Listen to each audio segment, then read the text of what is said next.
नवीन घडामोडी पाहण्यासाठी आपल्या बारामती झटका या यूट्यूब चॅनलला सबस्क्राईब करा व बेल आयकॉन दाबा, म्हणजे ताज्या घडामोडी आपणापर्यंत पोहोचतील. माळशिरस विधानसभा 254 अनुसूचित जाती राखीव मतदारसंघाचे महायुतीचे भाजपचे अधिकृत उमेदवार, भारतीय जनता युवा मोर्चाचे राष्ट्रीय उपाध्यक्ष व माळशिरस विधानसभेचे लोकप्रिय दमदार आमदार राम सातपुते यांच्या प्रचारार्थ आज शनिवार दिनांक 16 नोव्हेंबर 2024 रोजी अकलूज येथे देशाचे केंद्रीय रस्ते वाहतूक मंत्री नामदार नितीनजी गडकरी यांची जाहीर सभा संपन्न झाली. यावेळी लोकप्रिय दमदार आमदार राम सातपुते यांच्यावर प्रेम करणाऱ्या अनेक कार्यकर्त्यांसह हजारोंच्या संख्येने जनसमुदाय उपस्थित होता. सदर कार्यक्रमाचे सूत्रसंचालन भाजपचे माळशिरस तालुका संयोजन प्रमुख तथा भाजपा किसान मोर्चाचे जिल्हाध्यक्ष बाळासाहेब सरगर यांनी केले. यावेळी माजी जिल्हा परिषद सदस्य, नातेपुतेचे माजी सरपंच, विद्यमान नगरसेवक ॲडव्होकेट BY राऊत बोलताना म्हणाले, महाराष्ट्राचं दैवत छत्रपती शिवराय, शिंगणापूरचा महादेवाच्या कुशीमध्ये वसलेला हा माळशिरस तालुका आणि पंढरीचा पांडुरंग आणि तुळजापूरची तुळजाभवानी याच्या मध्यावर असलेला हा माळशिरस विधानसभा मतदारसंघ आणि त्या मतदारसंघाच्या येणाऱ्या 20 तारखेला जे मतदान आहे ते मतदान रूपी दान मागण्यासाठी व्यासपीठावरील आणि व्यासपीठासमोरील सर्व बंधू भगिनीला विनंती करण्यासाठी देशाचे नेते महाराष्ट्रामध्ये आणि देशामध्ये रोडपती म्हणून ज्यांचं नाव या जगाच्या भारताच्या नकाशावर दिलं जातं, देशाच्या या कोपऱ्यापासून त्या कोपऱ्यापर्यंत अतिशय सुंदर रस्ते बनवणारे अतिशय धुरंधर नेते आज या ठिकाणी आदरणीय रामभाऊ सातपुते यांच्या प्रचारासाठी येत आहेत. ते आपल्या दृष्टीने अतिशय आनंदाची गोष्ट आहे. खरं तर आदरणीय नितीनजी गडकरी साहेबांची सभा आम्ही नातेपुत्याला मागितली होती, परंतु अकलूज हे मोठं शहर आहे आणि माळशिरस तालुक्याचं मोठं केंद्रबिंदू आहे, म्हणून या ठिकाणी नितीनजींची सभा, गडकरी साहेबांची सभा आपल्याला मिळाली. हरकत नाही.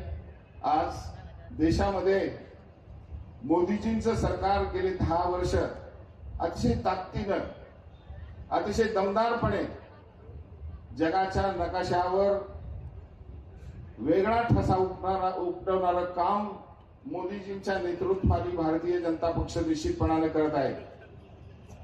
14 वर्षापूर्वीची परिस्थिती जर आपण पाहिली तर भारताची अर्थव्यवस्था आणि देशाचं नाव किती क्रमांकावर होतं हे मोजावं लागेल, परंतु आज भारताचं नाव माझ्या माहितीप्रमाणे 3 नंबर किंवा त्या आसपास जगाच्या नकाशावर भारताचा नंबर लागतो.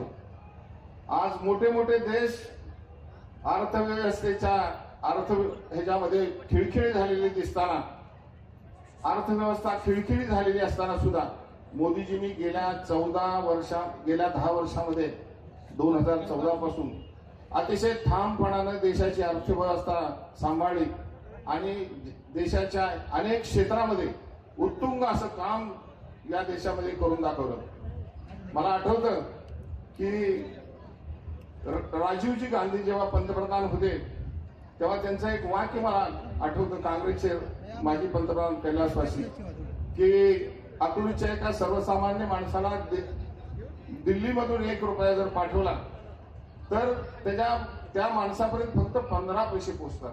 म्हणजे आता याचा अर्थ काय, तर 85 पैसे या भ्रष्ट कारभारामध्ये खर्च केले जातात. मित्रांनो, एकच उदाहरण देण्यासारखं आहे. आज काय परिस्थिती आहे मोदींच्या नेतृत्वाखाली. दिल्लीतला 1 रुपया पाठवला तर 1 रुपया 1 नवा पैसा खर्च न होता त्या माझ्या बांधवांच्या खात्यावर जमा होतो. ही मोदीजींचं नेतृत्व आहे आणि ही भारतीय जनता पक्षाची किमया आहे. मग सर्वसामान्य आमच्या बहिणीसाठी 1,500 पाठवलेला असो या महायुतीच्या सरकारनं, त्या 1,500 रुपयातला 1 नवा पैसा तरी कमी होतोय का? नाही होत. सर्वसामान्य शेतकऱ्यासाठी पाठवलेली 2,000 रुपयाची 6,000 रुपयाची जी सन्मान निधी आहे तो जर पाठवला तर त्या शेतकऱ्याच्या खात्यावर 1 रुपया नवा पैसा जमा होतो. आणि अशा प्रकारे अतिशय निर्भेळ कारभार असलेलं, भ्रष्टाचार मुक्त असं कारभार असलेलं भाजप सरकार दिल्लीमध्ये आपण निवडून दिलं. आज नुकतेच 4 महिने झाले, अजून 4.5-5 वर्ष जायचे दिल्लीतल्या सरकारला. मग दिल्लीत जर भाजपचं सरकार असेल तर महाराष्ट्रामध्ये कुणाचं सरकार पाहिजे? तर निश्चितपणाने ते भारतीय जनता पक्षाचं पाहिजे. आणि म्हणून दिल्लीमध्ये भाजप, महाराष्ट्रामध्ये भाजप किंवा भाजप आणि महायुती. त्यामुळं आपल्याला जर भविष्यामध्ये 5 वर्षाचा या माळशिरस तालुक्याचं चेहरा बदलायचा असेल तर निश्चितपणानं राज्यामध्ये ज्या सरकारचं सरकार येणार आहे, ज्या पक्षाचं सरकार येणार आहे, महायुतीचं सरकार येणार आहे, त्या महायुतीच्या सरकारमध्ये आपला जर उमेदवार, आपला जर आमदार नसेल तर आपली काय परिस्थिती होईल याची कल्पना करवत नाही. म्हणून मित्रांनो, या माळशिरस तालुक्यातल्या जनतेच्या सेवेसाठी आपले रामभाऊ सातपुते गेले 5 वर्ष झगडत आहेत. त्यांचं एकाच वाक्यात मी निश्चितपणानं वर्णन करेन. रामभाऊनी आरोग्य दूत म्हणून काम केलं.